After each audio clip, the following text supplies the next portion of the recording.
18 1974 அன்று புத்த பூர்ணிமா. உலகிற்கு அமைதியை போதித்த, அகிம்சையை வலியுறுத்திய புத்தரின் பிறந்த நாளான அன்றைய தினத்தில்தான் அணு ஆயுத வலிமையை உலகிற்கு வெளிக்காட்டும் விதமாக இந்தியா தனது முதல் அணுகுண்டு சோதனையை நடத்தியது. ராஜஸ்தான் மாநிலம் பொக்ரானில் நடைபெற்ற அந்த சோதனையின் மூலம் அகிம்சை மட்டுமல்ல, அறிவியல் தொழில்நுட்பமும் ராணுவ பலமும் கூட தனது அடையாளம் தான் என உலக நாடுகளுக்கு பேரறிவிப்பு செய்தது இந்தியா.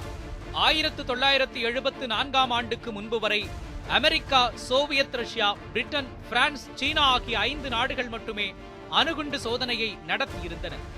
பொக்ரானில் நடைபெற்ற சோதனைக்கு பிறகு மேற்சொன்ன நாடுகளின் பட்டியலில் இந்தியாவும் தன்னை இணைத்துக் கொண்டது. அகிம்சையின் வழி நின்று போராடி சுதந்திரம் பெற்ற இந்தியா வலது இடது என எந்த அணியுடனும் சேராமல் நடுநிலை வகிக்கும் இந்தியா திடீரென அணுகுண்டு சோதனையை நடத்தியது ஏன் என்ற கேள்வி எழலாம். இந்தியா திடீரென அணுகுண்டு சோதனையில் ஈடுபடவில்லை. இதற்கான முன் தயாரிப்புகள் பல ஆண்டுகளாகவே நடைபெற்று வந்தன. அதுவும் பூனை நடப்பதைப் போன்று சிறிதும் சத்தமில்லாமல். அணு ஆயுதங்களை தயாரிக்க வேண்டும் என்ற எண்ணம் இந்தியா சுதந்திரம் பெற்ற நாள் முதலே நேரு உள்ளிட்ட பல தலைவர்களுக்கு இருந்து வந்தது. அவர்கள் அனைவரின் எண்ணங்களையும் நிறைவேற்றும் விதமாக இந்திரா காந்தி தலைமையிலான அரசு பொக்ரானில் அணுகுண்டு சோதனையை வெற்றிகரமாக நடத்தி காட்டியது. இந்தியா அணுகுண்டு சோதனை நடத்தியதற்கான காரணிகளில் சீனாவிற்கும் பாகிஸ்தானுக்கும் முக்கிய பங்கு உள்ளது.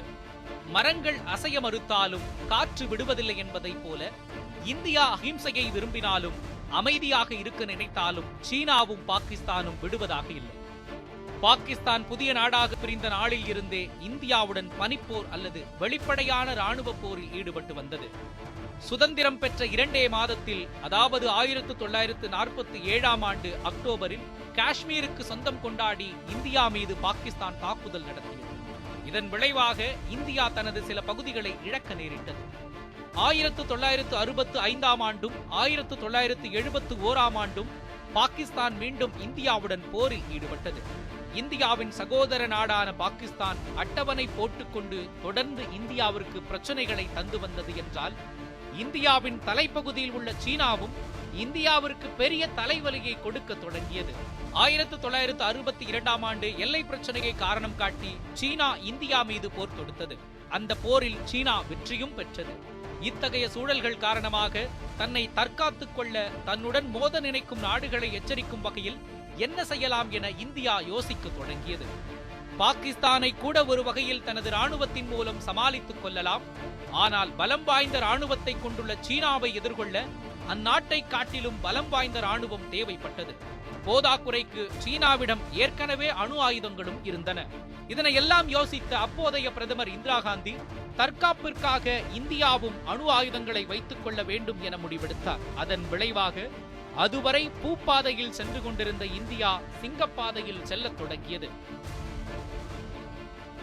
அணு ஆயுதங்களை வைத்துக் கொள்ள இந்தியா முடிவு செய்துவிட்டது. சரி, ஆனால் அதனை பெறுவதற்கான வழிகள் என்ன? ஒரு நாட்டிற்கு அணு ஆயுதங்கள் வேண்டுமென்றால் வளர்ந்த நாடுகள் ஏதாவது ஒன்றிடமிருந்து அவற்றை வாங்க வேண்டும், அல்லது சொந்தமாகவே தயாரித்துக் கொள்ள வேண்டும். இந்த 2 வழிகள் தான் உள்ளன. வளர்ந்த நாடுகள் அவ்வளவு எளிதில் அணு ஆயுதங்களை தரமாட்டார்கள்.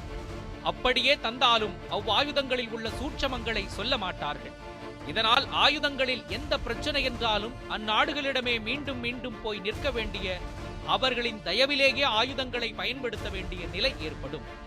மாறாக தானாகவே தயாரிப்பது என்றால் மூலப்பொருட்களான யுரேனியம், புளூட்டோனியம் உள்ளிட்டவை கைவசம் இருக்க வேண்டும். எப்படி தயாரிப்பது என்பது குறித்த பார்முலாவும் கிடைக்க வேண்டும். அப்படியே இவையெல்லாம் கிடைத்தாலும் அமெரிக்கா, ரஷ்யா போன்ற நாடுகளுக்கு தெரியாமல் காதும் வைத்தது போல தயாரித்து அதனை சோதனையும் செய்து முடிக்க வேண்டும். இந்த 2 வழிகளில் இந்தியா தேர்ந்தெடுத்தது 2வது வழியை. ஆம், தானாகவே தயாரித்துக் கொள்ளும் வழியைத்தான். அணுகுண்டை தானாகவே தயாரிப்பது என்று முடிவெடுத்தது முதல் இந்திய அரசு அதற்கான காய்களை பார்த்து நகர்த்தத் தொடங்கியது. இந்த நேரத்தில் இந்தியாவின் அணுசக்தி வளர்ச்சிக்கு பெரும் பங்காற்றிய ஒருவரை பற்றி குறிப்பிட்டாக வேண்டும். அவர்தான் இந்திய அணுக்கருவியலின் தந்தை என்று அழைக்கப்படும் ஹோமி பாபா. அணுக்கள் தொடர்பான ஆராய்ச்சிகளுக்கு புகழ்பெற்ற இங்கிலாந்தின் கோவென்டிஷ் ஆய்வுக்கூடத்தில் 1930களில் பணிபுரிந்த ஹோமி பாபா இந்தியா திரும்பியதும் Tata institute for fundamental research என்ற தொழில்நுட்ப கழகத்தை தொடங்கினார். இந்தியா சுதந்திரம் அடைந்த பின்னர் 1948ஆம் ஆண்டு இந்திய அணுசக்தி துறையை மேம்படுத்தும் பொறுப்பு ஹோமி பாபாவிடம் ஒப்படைக்கப்பட்டது. அதே ஆண்டு அணுசக்தி குழுமத்தை தொடங்கி அணுக்கரு உலைகளை அமைப்பதற்கான முயற்சிகளை முன்னெடுத்தார். மின் உற்பத்திக்கான அணுசக்தி தொழில்நுட்ப உதவிகளை பிற நாடுகளிடமிருந்து கேட்டு பெற்றார். அணுக்களை பயன்படுத்தி மின்சாரம் மட்டுமின்றி அணு ஆயுதங்களையும் தயாரிக்க வேண்டும் என்கிற எண்ணத்தை கொண்டிருந்தார் ஹோமி பாபா. இந்த எண்ணத்தை அப்போதைய பிரதமர் ஜவஹர்லால் நேருவிடமும் தெரிவித்தார். நேருவும் அணு ஆயுதங்கள் தயாரிப்பது குறித்து யோசிக்க தொடங்கினார். அணு ஆயுதங்கள் தயாரிக்க அணு உலைகள் இருந்தால் போதுமானது. அதில் இருந்து பெறப்படும் பொருட்களை கொண்டே அணு ஆயுதங்களை தயாரித்து விடலாம் என்கின்றனர் அணு ஆராய்ச்சியாளர்கள். சுதந்திரமடைந்த காலகட்டத்தில் இந்தியாவிடம் அணு உலைகள் எதுவும் இல்லை. இந்நிலையில் 1955ஆம் ஆண்டு இந்தியாவின் மின் உற்பத்தியை பெருக்க அப்சரா என்கிற அணு உலையை அமைக்க பிரிட்டன் அரசு உதவி செய்தது. இதனைத் தொடர்ந்து அமெரிக்கா, கனடா நாடுகளின் உதவியுடன் சைரஸ் என்கிற அணு உலையும் இந்தியாவில் தொடங்கப்பட்டது. அத்தகைய அணு உலைகளில் பணியாற்றிய அனுபவம் இந்திய விஞ்ஞானிகளுக்கு பின்னாளில் அணு ஆயுதங்களை தயாரிக்க கை கொடுத்தது. இந்த சைரஸ் அணு உலைக்கான வடிவமைப்பை கனடாவும் அதில் பயன்படக்கூடிய ஹெவி வாட்டர் எனப்படும் கனரக நீரை அமெரிக்காவும் வழங்கியது. அணு உலையிலிருந்து மின்சாரம் தயாரிக்க வேண்டுமென்றால் யுரேனிய அணுக்கருவை பிளக்க வேண்டும். அவ்வாறு செய்யும் போது பல விளைபொருட்கள் கிடைக்கும். அவற்றில் ஒன்றுதான் அணுகுண்டு தயாரிக்க தேவைப்படும் முக்கிய மூலப்பொருளான புளூட்டோனியம். மின்சாரம் அல்லது அணு ஆயுதம் தயாரிக்க தேவைப்படும் முக்கிய பொருளான யுரேனியத்தை கனடாவிடமிருந்து இந்தியா வாங்கவில்லை. காரணம், அவ்வாறு வாங்கினால் அதிலிருந்து கிடைக்கும் புளூட்டோனியத்தை கொண்டு அணுகுண்டுகள் தயாரிக்காமல் இருக்க ஒப்பந்தம் ஒன்றில் கையெழுத்திட வேண்டியிருக்கும். எனவே தானாகவே யுரேனியத்தை சேகரித்து அணு உலையை இயக்க முற்பட்டது இந்தியா. சைரஸ் அணு உலை மூலம் கிட்டிய அனுபவத்தை கொண்டு இந்தியா தனது முதல் அணுமின் நிலையத்தை தாராபூரில் தொடங்கியது. அடுத்த சில வருடங்களில் இந்தியா அணுகுண்டு உற்பத்தி செய்ய பக்காவாக தயாராகி இருந்தது. கைவசம் அணு உலையும் யுரேனியமும் இருந்தன. அதிலிருந்து அணுகுண்டு தயாரிக்க தேவையான மூலப்பொருளான புளூட்டோனியத்தை தயார் செய்து கொள்ளலாம். அணுகுண்டு தயாரிக்க திறமை வாய்ந்த விஞ்ஞானிகளும் இந்தியாவில் இருந்தனர்.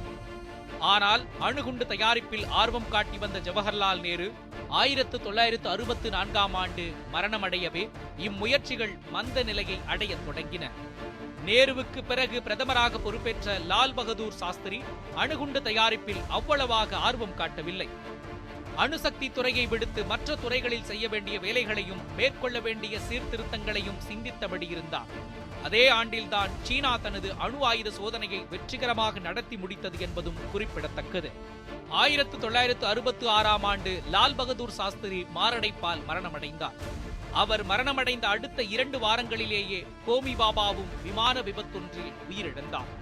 இந்த சூழலில்தான் இந்தியாவின் புதிய பிரதமராக நேருவின் மகளும் இரும்பு பெண்மணி என அழைக்கப்படுபவருமான இந்திரா காந்தி பிரதமராக பொறுப்பேற்றார். மறுபுறம் ஹோமி பாபாவிற்கு பிறகு அணுசக்தி துறையை கவனித்துக் கொள்ளும் பொறுப்பு விக்ரம் சாராபாயிடம் ஒப்படைக்கப்பட்டது.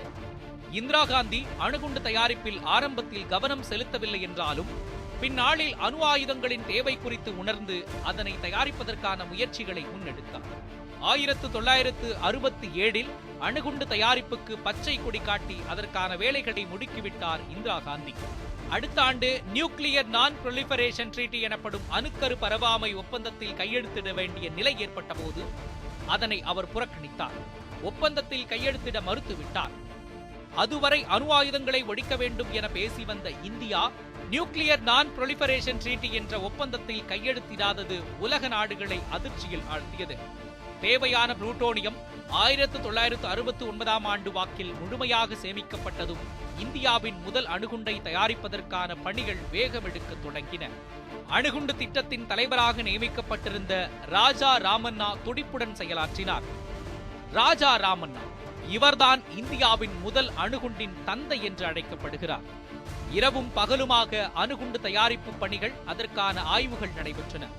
பாபா அட்டாமிக் ரிசர்ச் சென்டரை சேர்ந்த PK Iyengar, R Chidambaram, Pranab தாஸ்டிதார், BR Rai போன்ற விஞ்ஞானிகள் அடங்கிய குழுவும் இந்திய பாதுகாப்பு ஆராய்ச்சி அமைப்பான DRDO-வை சேர்ந்த NS வெங்கடேசன், பட்வர்தன் ஆகியோர் தலைமையிலான குழுவும் அனல் பறக்க அணுகுண்டு தயாரிப்பு பணியில் ஈடுபட்டன.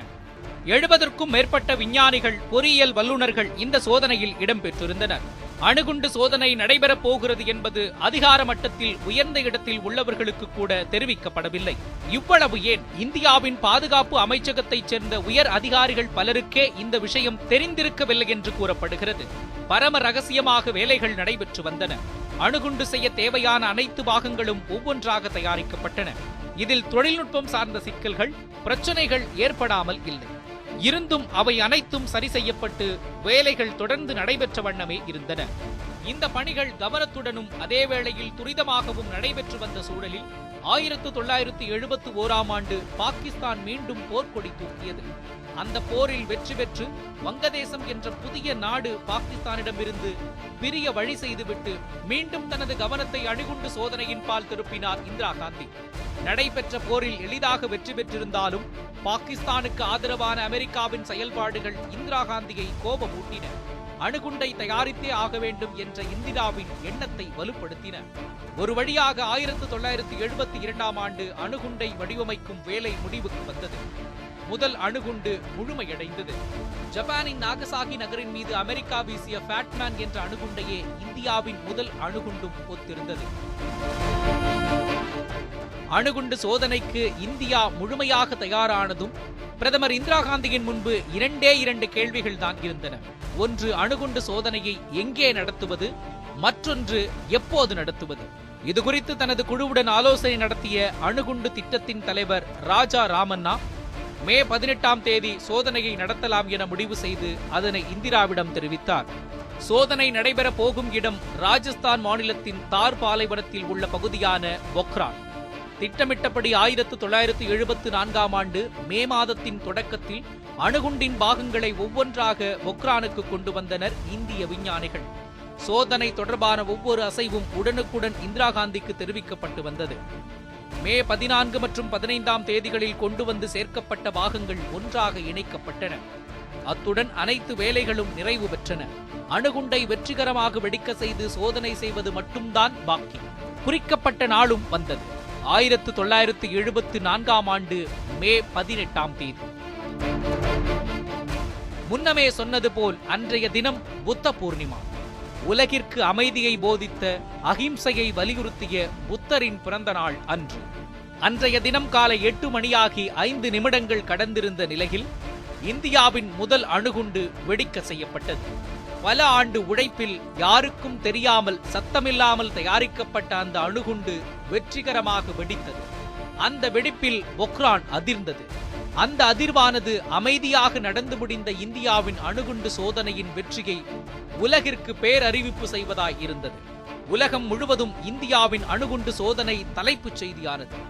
இந்தியர்கள் அனைவரும் இந்திரா காந்தியை தூக்கி வைத்து கொண்டாடினர். அணு ஆயுத நாடுகளின் பட்டியலில் இந்தியாவும் இணைந்து கொண்டது. இந்தியா இத்தகையதொரு சோதனையை மேற்கொள்ளும் என சற்றும் எதிர்பார்த்திராத பல நாடுகள் ஆச்சரியமடைந்தன. அமெரிக்கா போன்ற நாடுகள் கோபமடைந்தன. பல நாடுகள் இந்தியா மீது பொருளாதார தடைகளை விதித்தன. நடத்தப்பட்ட சோதனையானது அமைதியான அணுகுண்டு வெடிப்பு சோதனைதான் என இந்திய அரசு விளக்கம் அளித்தது. இன்று வரை இந்த சோதனையை பீஸ்ஃபுல் நியூக்ளியர் எக்ஸ்ப்ளோஷன் என்றுதான் இந்திய அரசு குறிப்பிட்டு வருகிறது. இந்த சோதனையை ஊடகங்கள் உள்ளிட்டவை சிரிக்கும் புத்தர் என்கிற அடைமொழியில் அழைக்க தொடங்கின. புத்த பூர்ணிமா தினத்தன்று சோதனை நடைபெற்றதாலும் வெற்றி செய்தியை தெரிவிக்க புத்தர் சிரித்து விட்டார் என்கிற குறிச்சொல்லை விஞ்ஞானிகள் பயன்படுத்தியதாலும் இந்தியாவின் முதல் அணுகுண்டு சோதனை சிரிக்கும் புத்தர் என்ற பெயரை பெற்றதாகவே கூறப்படுகிறது. இந்தியா அணுகுண்டு சோதனை நடத்தியது குறித்து, அதுவும் வெற்றிகரமாக நடத்தி முடித்தது குறித்து பாகிஸ்தானின் எதிர்வினை என்னவாக இருந்தது என்பதையும் பார்க்க வேண்டும். முதலில் இந்த செய்தி பாகிஸ்தானுக்கு புளியை கரைத்தது. ஒருவிதமான அச்ச உணர்வை ஏற்படுத்தியது. இச்செய்தியை கேள்விப்பட்டதும் அப்போதைய பாகிஸ்தான் பிரதமர் ஜுல்பிகர் அலி பூட்டோ பின்வருமாறு சூளுரைத்தார். இந்தியா அணுகுண்டுகளை தயாரித்தால் நாங்களும் தயாரிப்போம். இதற்காக 1000 ஆண்டுகள் பட்டினி இருக்க வேண்டிய நிலை ஏற்பட்டாலும் பரவாயில்லை. புல் பூண்டை தின்றாவது நாங்கள் அணுகுண்டை தயாரிப்போம். கிறிஸ்தவர்களிடையே அணுகுண்டு உள்ளது. தற்போது யூதர்களும் இந்துக்களும் அணுகுண்டை தயாரித்து விட்டார்கள். இஸ்லாமியர்களான நாங்கள் மட்டும் ஏன் அமைதியாக இருக்க வேண்டும் என கேள்வி எழுப்பினார்.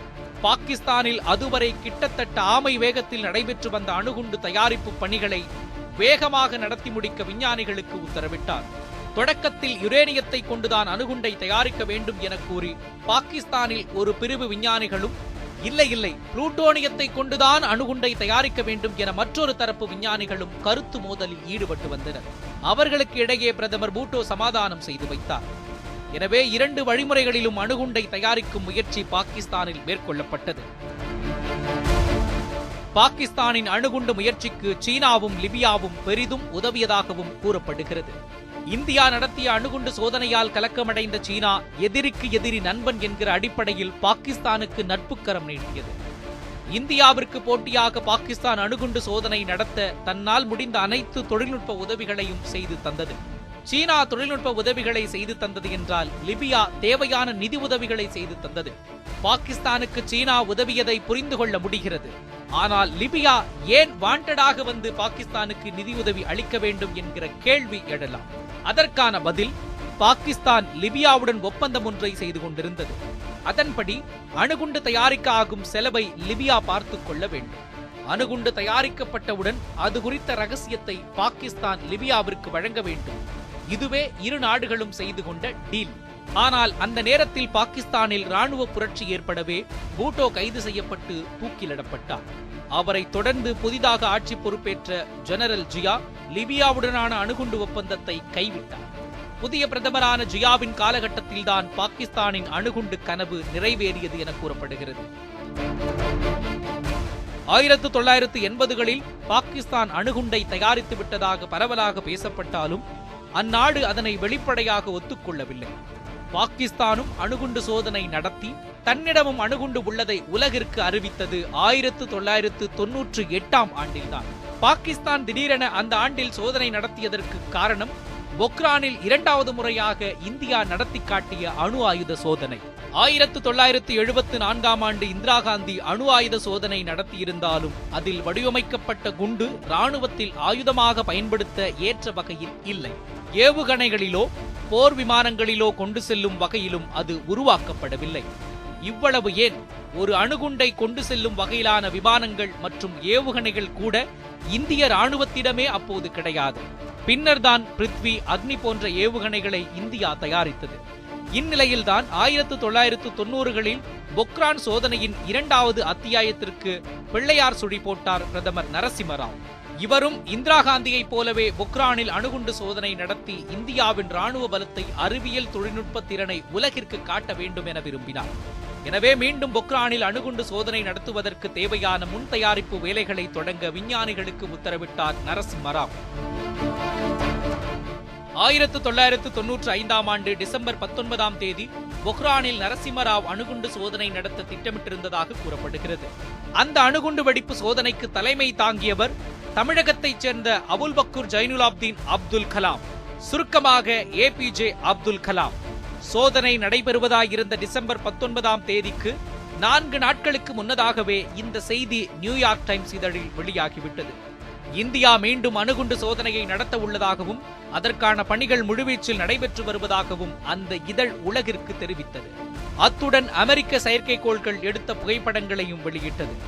இதனையடுத்து அமெரிக்க உளவுத்துறையின் பார்வை இந்தியாவின் பக்கம் திரும்பவே பொக்ரானில் சோதனை நடத்தும் திட்டம் கைவிடப்பட்டது. நரசிம்மராவ் முன்னெடுத்த அந்த அணுகுண்டு சோதனை முயற்சியை பின்னாளில் வெற்றிகரமாக முடித்துக் காட்டினார் வாஜ்பாய். 1998ஆம் ஆண்டு பிரதமராக பொறுப்பேற்ற அடல் பிகாரி வாஜ்பாய் பொக்ரான் அணுகுண்டு சோதனை குறித்த ஃபைலை மீண்டும் தூசு தட்டி எடுத்து அதற்கு உயிரூட்டினார். அப்துல் கலாம் உள்ளிட்ட முக்கிய விஞ்ஞானிகளை அழைத்து சோதனையை நடத்துவது குறித்து ஆலோசித்தார். இந்த சோதனையால் இந்தியா சந்திக்க நேரும் பொருளாதார தடைகள் குறித்து பொருளாதார அறிஞர்களிடமும் ஆலோசனை நடத்தினார்.